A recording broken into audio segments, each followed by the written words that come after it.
లక్ష్మి, అయ్యో నా ప్రాణం పోయినా విహారీ గారు నా భర్త అని నేను చెప్పనమ్మా. ఏంటి కొరడా పట్టుకున్నావు? వదులు. మీరు చేస్తున్నది చాలా తప్పు. మరి ఆ అమ్మాయి చేసిందేంటో ఒప్పా?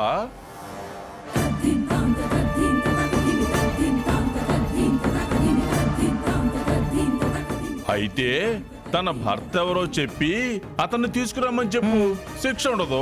తనంతట తనేమి అమ్మవారి విగ్రహాన్ని పునఃప్రతిష్ఠించాలని అనుకుందా? తను తప్పు చేసిందని మీరు అనడానికి? మీరే అన్నారు కదా అమ్మవారు తనని ఎంచుకుందని, తన దగ్గరికి అమ్మవారు వచ్చారని. అలా చూస్తే దీంట్లో తన తప్పే ఉంది.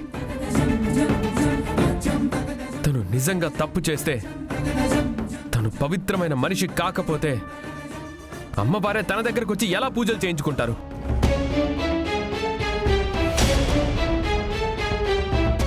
నువ్వు అన్నదాని ప్రకారం చూస్తే అమ్మవారు తప్పు చేశారంటావా? అమ్మవారిని అడ్డు పెట్టుకొని మీరు తప్పు చేస్తున్నారు.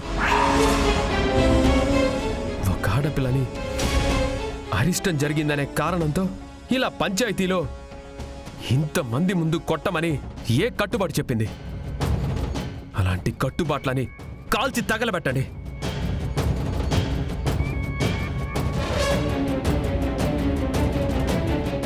నిన్న తను అమ్మవారికి పూజ చేసింది.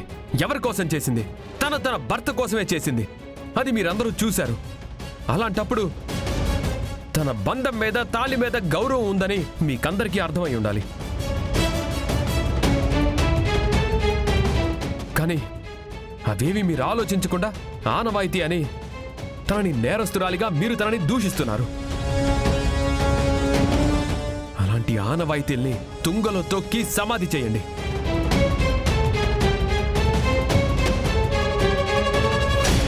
విహారీ, అలా మాట్లాడకూడదురా. విహారీ గారు, దయచేసి మీరు తప్పుకోండి. నేను శిక్షను అనుభవిస్తాను. లక్ష్మి,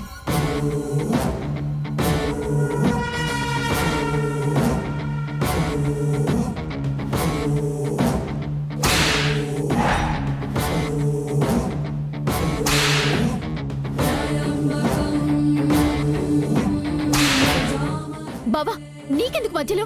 ఇలా రా బావా.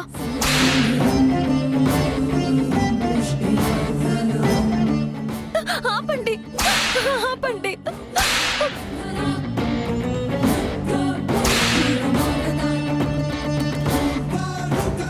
దయచేసి మీరు అడ్డు లేవండి విహారీ గారు. నాకు నీ మీద ప్రేమన్నా కూడా లేనట్టు నటించను. ఇదే నా ప్రేమ.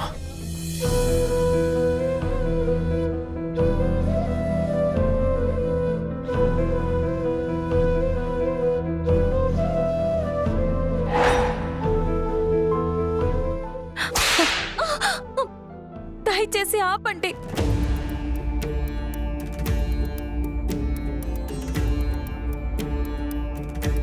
దయచేసి మీరందరూ మూర్ఖంగా ప్రవర్తించకండి. ఈ శిక్షను ఆపండి. ఏంటి భక్తవత్సలం గారు, మీ వారసుడికి ఊరి కట్టుబాట్లు మీరు చెప్తారా, లేక మేము అర్థమయ్యేలా చెప్పాలా?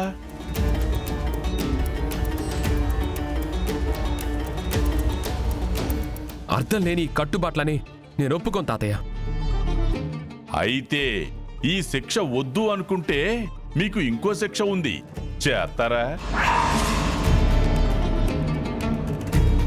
ఈ శిక్షని ఆపాలి అంటే నువ్వు ఊరి పెద్దలందరి కాళ్ళు పట్టుకుని వేడుకోవాలి.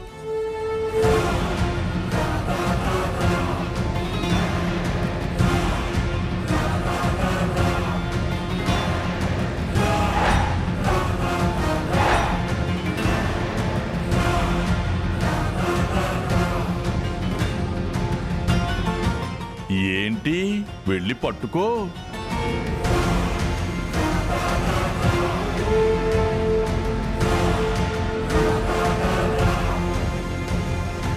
విహారీ, ఏం చేస్తున్నావురా? బావా, నువ్వు బాగు. బావా, నువ్వు బాగు.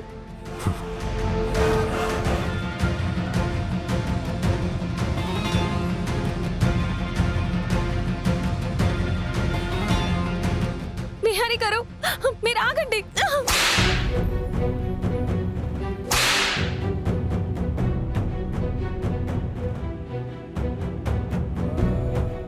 ఈ శిక్షని నేను ఆనందంగా అనుభవిస్తాను అనుకుంటే మీరెందుకు కాళ్ళు పట్టుకోవాలి? లక్ష్మి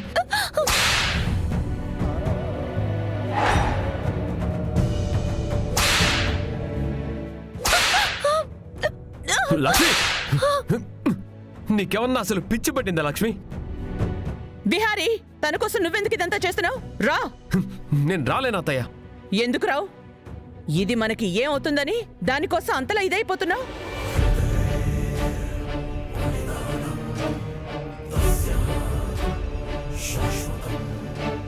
విహారీ, నువ్వేం మాట్లాడొద్దు.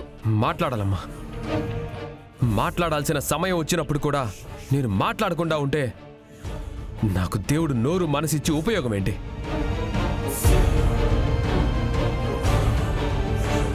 బామ్మ, బావ నిజం చెప్పబోతున్నాడా? బావా, సహస్ర,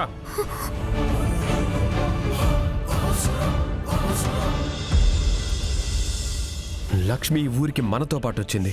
తన బాధ్యత నాది. తన కోసం నిలబడాలి. నేనిప్పుడు అదే పని చేస్తున్నాను. తనకి ఏం బంధుత్వం ఉందని ఊరి కోసం విగ్రహానికి ఈ రక్త తర్పణం చేసింది.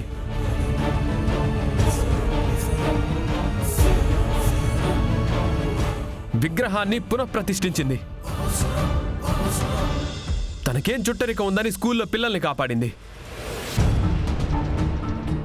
ఇవన్నీ ఇక్కడున్న ఈ జనాలకి, మీ అందరికీ గుర్తులేదేమో, నాకు గుర్తుంది.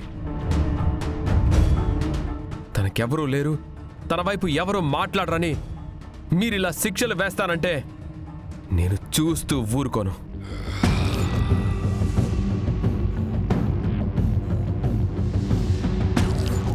పోచమ్మా, మీరు చెప్పండి న్యాయం. ఆ రోజు అమ్మవారు ఆగ్రహించారని మా ఇంటికొచ్చి మీరందరూ వేడుకుంటేనే కదా మేమందరం ఇక్కడికి వచ్చింది. మరి మమ్మల్ని పిలిచి మీ ఊరి వాళ్ళందరూ చేసే మర్యాద ఇదేనా?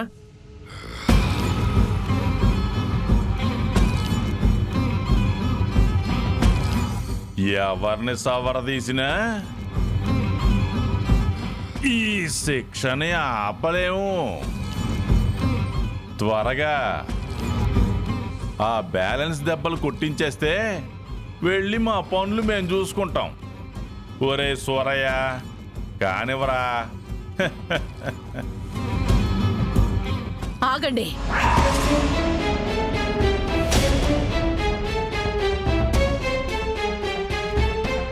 పోచమ్మా, పెద్దల తీర్పు ప్రకారం శిక్ష వేశాక ఆపడం కుదరదు. వీర్రాజు, కొన్ని సంవత్సరాల క్రితం ఇలాగే ఆవేశంలో తప్పు చేశాము. అప్పుడు ఆ తల్లిని ఇలాగే అనాథ అని అవమానించి పంపించాము. దాని ఫలితము ఇప్పటికీ అనుభవిస్తున్నాము. మళ్ళీ అదే తప్పు చేస్తే అర్థమేమిటి?